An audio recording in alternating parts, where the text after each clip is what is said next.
Today I want to talk about learning in public, why you should do it, why you should do, maybe not videos, but why you should take what you're learning and do it for everyone. Yeah, that's it. I do videos on like not studying, but like how to do research, stuff like that. Most of y'all aren't students and people still watch. Most of y'all aren't publishing stuff either, but people still watch. So I'm talking about why I like it, why I learn in public, like why do I do it? One of the first things that learning in public does is forces better understanding. So I'm literally just recording a whole ton of videos. So I just did this book review,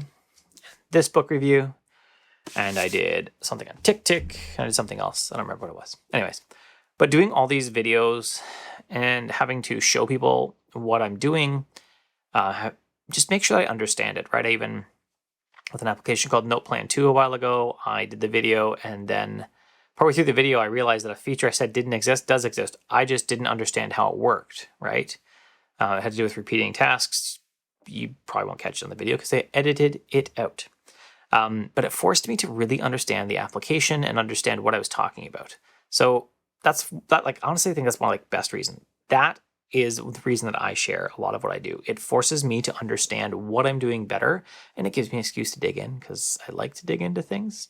Number 2, it's going to help your verbal or your written skills. I hear regularly people tell me that say, hey, you do good videos. I like how your camera presence is, and do you have a script? And I would say, no, I've got notes to the side, and I've written a blog post to go with this, but I'm just kind of, refresh my memory and just talk.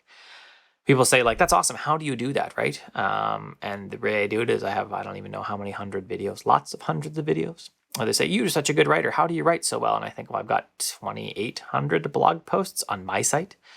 I've written for GoDaddy. I've written for a bunch of other Liquid Web, a bunch of other sites. That's how I do a good job because I've written for so long. For 12 years, I've been writing regularly. And those skills will benefit you, right? It will help you.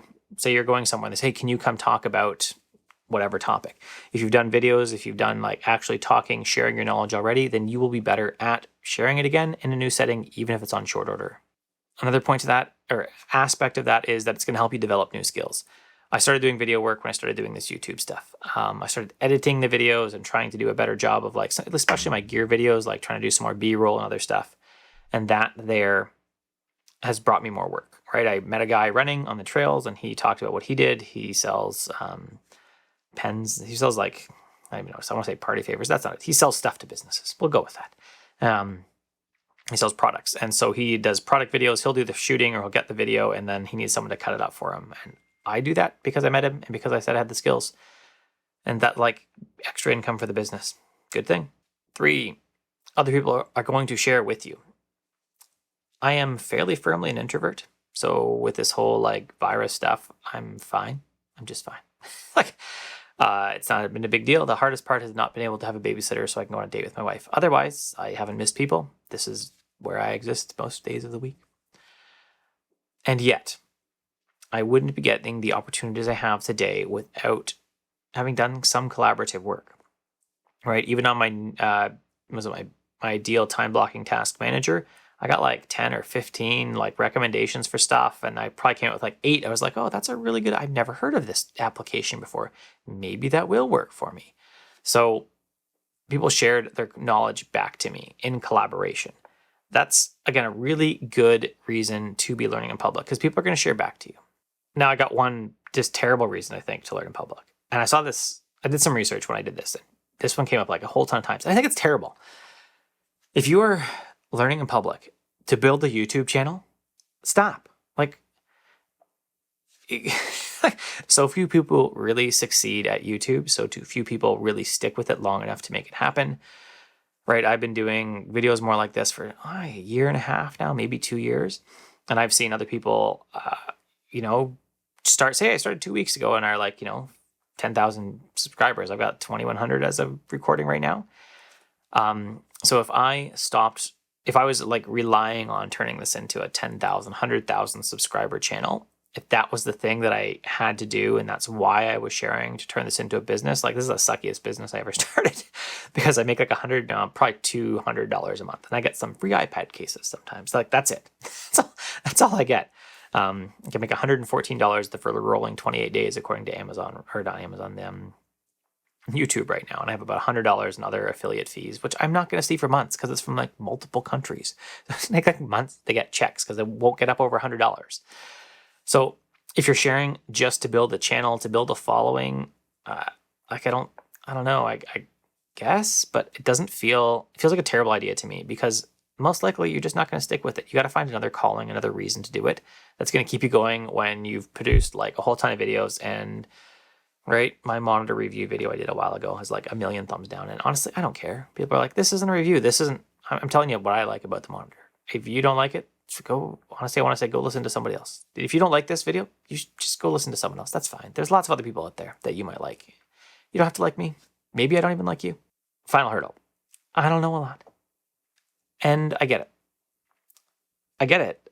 But at the same time, I remember when I learned how to code, and I had a whole bunch of tutorials say, type VI and then the file name, file.php. And I did that. And some of you are going, I don't even know what this means. And some of you are saying, oh, I know what comes next. How on earth do you edit a file in Vim? I don't know. Like, I had no idea. I do now. Vim's my preferred code editor. But at the time, I had no idea what I was doing. I'd get into this thing and be a black screen and be like, well, there's a cursor. There's the file. How do I edit? And I'd try to type and nothing would happen. Then I hit a key, A or I for insert, or capital A for insert at the end of the line. And then I start typing. I'm like, okay, well, I've got what I want. How do I exit? I didn't know. I didn't know you had to hit escape. I didn't know this. All it would take is for one person at the beginner level, someone who's new and remember to say, hey, type vim file.php, and then in brackets say, if you don't know what Vim is, check out this link. And I say, oh, I don't know what that is. I don't know. Well, I'll check out that link. Oh, it's an edit. Oh, it's a modal editor. Great.